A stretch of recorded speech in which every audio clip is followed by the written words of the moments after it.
আমাদের পানের শহর নোয়াখালী অনেক জল্পনা কল্পনার পরে যে বিপিএল এর ৬ষ্ঠতম দল পেয়েছে।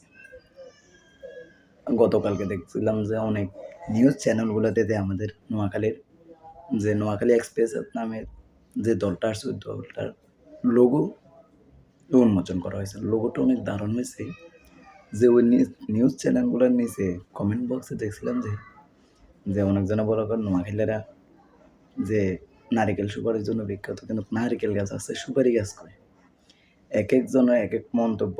কেউ যখন কৃষকের দেখা যাইতেছে কিন্তু সুপারি গাছ দেখা যায়, কেউ নারিকেল গাছ ঘর বাড়ি দেখা যায়, তাদের কিছু নেই, শুধু সুপারি গাছ আছে, নারিকেল গাছ আছে, তারা সুপারি গাছে দেয়নি। এভাবে নিয়ে অনেক আলোচনা চলতেছে দেখছিলাম।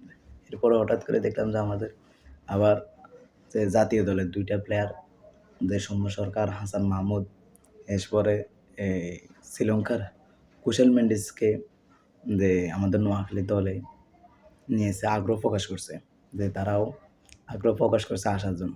খুবই দারুণ চলতেছে। কিন্তু আমাদের বড় কথা হচ্ছে যে আমাদের নোয়াখালীর যে লোগোটা আমাদের 6টা দলের মধ্যে আমি মনে করি যে আমাদের দলের লোগোটাই সেরা।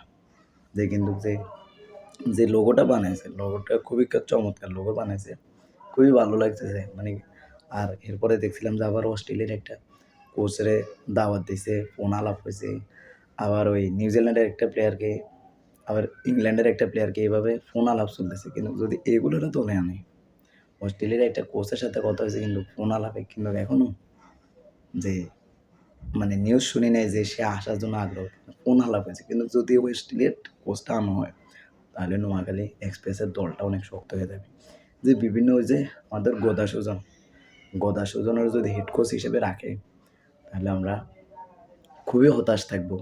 আর আমরা ম্যাচ জিতার সম্ভাবনা একবারই কম যদি গদা সুজনকে আমাদের নোয়াখালীর দলে হিসেবে রাখে। কিন্তু নোয়াখালী এক্সপ্রেসে যেভাবে দলটা অনেক আলোচনা সমালোচনার পর যে 6ষ্ঠতম দল দিচ্ছে আমাদের নোয়াখালীকে, দেখছিলাম যে কুমিল্লা ওই দিনকে বলছিল যে একটা কন্টেন্ট ক্রিয়েটার বলছিল যে নাকি নোয়াখালী মানে 2 কোটি টাকা জমা দিতে পারে না, যার কারণে নোয়াখালী দল দেয়। শেষ পর্যন্ত শুনেছি তারা নিজেই 2 কোটি টাকা চেক দিছে, কিন্তু 2 কোটি টাকা ক্যাশ দিতে পারে না, যার কারণে তারা দল পায়।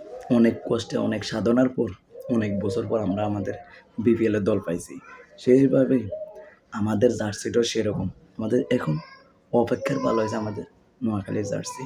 তো সবাই অপেক্ষা করো যে কেমন বের হয় যে নোয়াখালী জার্সিটা, নোয়াখালী এক্সপ্রেস যে কেমন বের হয় আমাদের নোয়াখালী এক্সপ্রেসের জার্সিটা। যে আমরা বিপিএলে তো যেহেতু দল পাইছি, আমরা এবার শেষ পর্যন্ত আমাদের দাবি একটাই, নোয়াখালী বিভাগ চাই।